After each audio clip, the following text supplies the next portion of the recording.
నమ్మకం ఉండి ఇక్కడ దాకా వచ్చాను మేడం గారు. ఈ సార్గా చేసే పనులన్నీ మంచి పనులు చేస్తున్నాడు, అందరికీ ఉపయోగపడే పనులు చేస్తున్నారు కాబట్టి.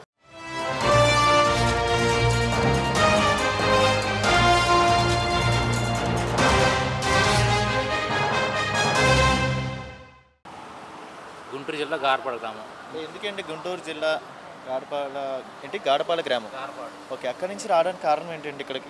మా తాతగారి నుంచి మాకు స్థలాలు ఉన్నాయండి, పొలాలు ఇచ్చారు గవర్నమెంట్ వాళ్ళు. అది మొన్న జగన్మోహన్ గారు 22 ఏళ్ళ నుంచి తొలగించేసి నిజంగా వీళ్ళు వచ్చినాక రీసర్వ్ అని చేపిస్తున్నారు.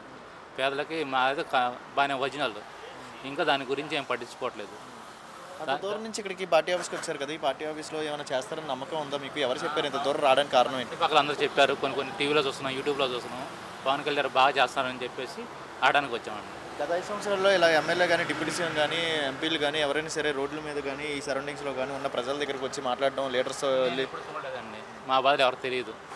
బాగా వెనకబడిన కులం వాళ్ళండి, అందరు రాలేరండి. మా వాళ్ళు వెనకబడిన కులం అందరు రాలేరు. నేను ఏదో కొంచెం ఓపీ చేసుకుని వచ్చాను.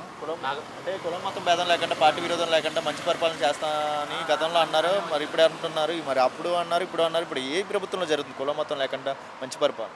మంచి పరిపాలన అంటే చంద్రబాబు నాయుడు బాగా పరిపాలిస్తాను అనుకున్నామండి, అనుకుంటున్నాం. నిన్న ప్రెస్ మీట్లో జగన్మోహన్ రెడ్డి గారు అన్నారు కదా, జగన్ 2.0 చూపిస్తాను, నేనేంటో చూపిస్తాను అని అంటే. మనకి ఏం తెలియదు. ఉన్న ప్రాబ్లం అంతా ఇప్పుడు మా భూములకి పట్టించుకోవట్లేదు.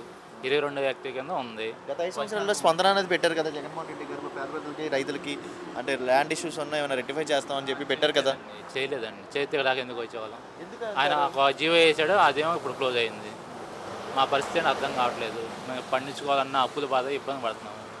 ఎవరెవరు ఏదో చేశారని చెప్పి అర్హులైన వాళ్ళని కూడా అలా నిషేధంలో పెడితే చాలా ఇబ్బందిగా ఉందండి. ఇప్పుడు ఇక్కడికి వచ్చారు కదండి జనవాణి కార్యక్రమానికి, పవన్ కళ్యాణ్ గారు మీ సమస్య అనేది తీరుస్తారని నమ్మకం ఉందా? నమ్మకం ఉండి ఇక్కడ దాకా వచ్చాను మేడం గారు. ఎందుకు అంత నమ్మకం? ఈ సార్గా చేసే పనులన్నీ మంచి పనులు చేస్తున్నాడు, అందరికీ ఉపయోగపడే పనులు చేస్తున్నారు కాబట్టి. మీరేమో డిప్యూటీ సీఎం గారు మంచి పనులు చేస్తున్నారు, ఇక్కడికి వెళ్తే ఏదైనా జరుగుతుంది అని అంటున్నారు. అపోజిషన్ వాళ్ళు ప్రెస్ మీట్లు పెట్టి ఈ ప్రభుత్వం అసలు ప్రజలకి అండగానే లేదు, ఒక డిప్యూటీ సీఎం గెలవక ముందు ఎన్ని మాటలు అయితే చెప్పాడో ఇప్పుడు గెలిచిన తర్వాత ఏమీ చేయట్లేదు అని అంటున్నారు కదా. లేదండి, ఆయన చాలా వరకు చేసుకొచ్చాడు. వైజాగ్ అరకు ప్రాంతాలు బాగా చేసుకొచ్చాడండి. అందరూ ఒకేసారి చేయాలంటే కష్టం కదండి, ప్రజలందరూ ఒకేసారి చేయాలంటే కష్టం అండి. చిన్న చిన్న చేసుకొస్తాడు. అసలు ఈ ప్రభుత్వం గెలిపించుకున్నారు, ఇస్తానన్న హామీలు, ఇస్తానన్న పథకాలు ఏమీ లేవు, అనవసరంగా గెలిపించుకున్నారు. అదే మా ప్రభుత్వంలో మేము చేస్తానన్నవి అన్నీ చేశాము, నెక్స్ట్ ఇంకా రాబోయే 30 ఏళ్ళు మనదే పరిపాలన అని అంటున్నారు కదా అపోజిషన్ వాళ్ళు.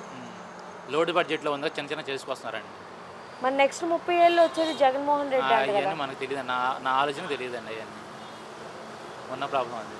బెస్ట్ లీడరు చంద్రబాబు నాయుడు, జగన్ అంటే చంద్రబాబు నాయుడు గారికి ఒకటి.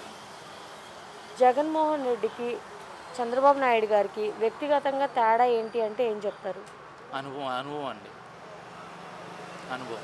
నమ్మొచ్చంటారా ఈ ప్రభుత్వం ద్వారా మరి రాబోయే రోజుల్లో మంచి జరుగుతుంది? ఇప్పుడు మీలాంటి వాళ్ళు ఎంతోమంది సమస్యలతో వస్తున్నారు, వాళ్ళు సాధ్యమైనంత వరకు తీరుస్తారని నమ్మకం ఉంది కాబట్టి ఇందాక వచ్చామండి. పవన్ కళ్యాణ్ గారు నమ్మకం మీద వచ్చామండి. గతంలో మరి డిప్యూటీ సీఎం ఇలా ప్రజల్లోకి రావడం, ఇలా చేయడం ఎక్కడైనా చూసారా గత 5 సంవత్సరాల్లో? చూడలేదండి. డిప్యూటీ సీఎం గురించి తెలియదండి, ఎప్పుడు ఇలా చేయలేదండి అలా. ఓకే, ఈయనే ప్రజల్లో తిరుగుతున్నట్టు తెలుస్తుంది పవన్ కళ్యాణ్ గారు. అవునండి. ఇంకా రాబోయే రోజుల్లో కూడా ఇలానే అండగా ఉంటారని నమ్మకం ఉందా? అండగా ఉంటారు, నమ్మకం ఉంది. మా గిరిజన ప్రాంతాలకి అక్కడ బాగా కొండల్లో కూడా రోడ్లు వేసారని అందరూ అనుకుంటున్నారు, తెలిసింది. అవును, ప్రతి ఒక్క ప్రాంతానికి తిరుగుతున్నారు ఆయన. తిరుగుతున్నారని, రోడ్లు వేసారని అందరూ తెలిసింది. మేము చూసాం రోడ్లు కూడా. ఇప్పటి వరకు అలా గిరిజన ప్రాంతాలకి ఇలాగా ఎవరైనా లీడర్స్ కానీ ఇలా తిరగడం చూసి ఎలా లేదని అందరూ అనుకుంటున్నారండి. ఇప్పుడు వరకు ఎవరు వెళ్ళలేదు. పవన్ కళ్యాణ్ సార్ వచ్చిన తర్వాతనే వాళ్ళ గురించి పట్టించుకుంటున్నారు, మన్యంలో అని తెలిసింది. ఒక మాటలో ఏం చెప్తారండి ఈ ప్రభుత్వం గురించి? వెరీ గుడ్ అండి. పవన్ కళ్యాణ్ గారి గురించి బాగా చేస్తున్నారండి. ఓకే.